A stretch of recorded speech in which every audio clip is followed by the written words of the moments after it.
We know skin cancer is a growing concern, but now trends are telling us that older adults need to be especially aware of signs and symptoms.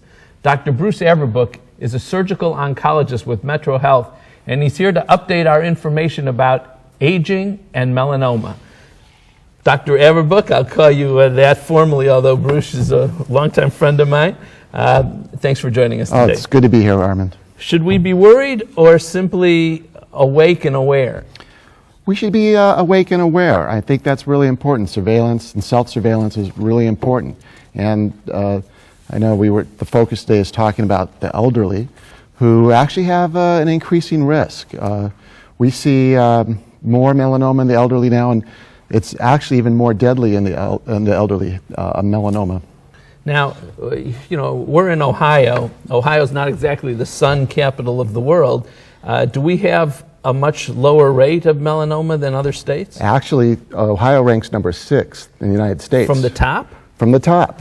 Oh my gosh, why is that? Well, there's actually quite a bit of sun exposure, probably with the lakes, probably with farms. But I think people make use of recreation in Ohio just as well as California or Florida. And people travel, they go down to Florida. So it's a big issue here. It is a big issue. All right, so, we've been told in the past that, if you've been a sun god as a teenager, you've caused the damage, exposure early in life. So is there anything to do now as we're older? Yeah, I think one thing that we're learning is the risk for melanoma, although we think a lot of it happens when you're young, 1 or 2 bad burns set you up, is still cumulative, especially for certain types of melanoma. And in addition, all skin cancers carry a greater risk with increased cumulative sun damage and sun exposure. So still wear the hat and the lotions and other things? Slap on the sunscreen this way every 2 hours while you're out in the sun.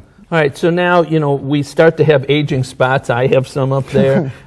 What should we be looking for to determine what's concerning? Well, they're the A, B, C's, D's, and E's of melanoma. A, for asymmetry, if you take a lesion that you're worried about and you look at, cut it in half. If it's not equal on each side, see your dermatologist, okay? B is border. If the border is irregular or changing or scalloped, that's a sign it could be a melanoma.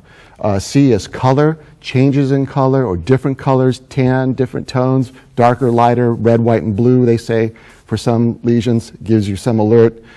D, the diameter, they say over 6 millimeters, like the size of a pencil eraser.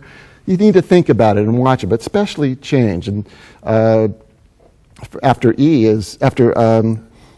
diameter comes elevation, E, something that changes in size, grows out, or evolves. That's not supposed to happen. All right, so you take a look at yourself. You do use the A, B, C, D, E, which is great. Right. And you're still worried. You pick up the phone and call your regular doctor? Do you call a specialist like you? Who do you call? Well, I think the thing to do is you speak with your regular doctor because he can set you up and refer you to appropriate people. But you need to see a dermatologist. We have a number of excellent dermatologists at Metro. There are wonderful dermatologists in this region, but you need to see a dermatologist. I'm happy to see people, but usually people come to see me after the primary diagnosis is made. But and there are things that if somebody comes to you, you can help them even once it's been diagnosed. Surgery is still the best treatment for melanoma. We have our best results from that, and caught early, it's really curable. Thank you. Appreciate it very much. Good information. Likewise. Great to see you Good again. to see you. Prevention through protection plus knowing your ABCs, Ds, and Es of suspicious skin is your best weapon in the fight against melanoma. To learn more, use the information that's coming up next. My thanks to my friend, Dr. Bruce Averbuch, for joining us today. Find out more by calling Dr. Averbuch's office at Metro Health at 216-778-4795 or visit www.metrohealth.org/cancer. Want more Metro Health medical information? Be sure to tune in to WTAM 1100 Radio each Saturday morning at 7 for Metro Health and You, hosted by Dr. Christine Alexander. Next, helping your home look a shade brighter.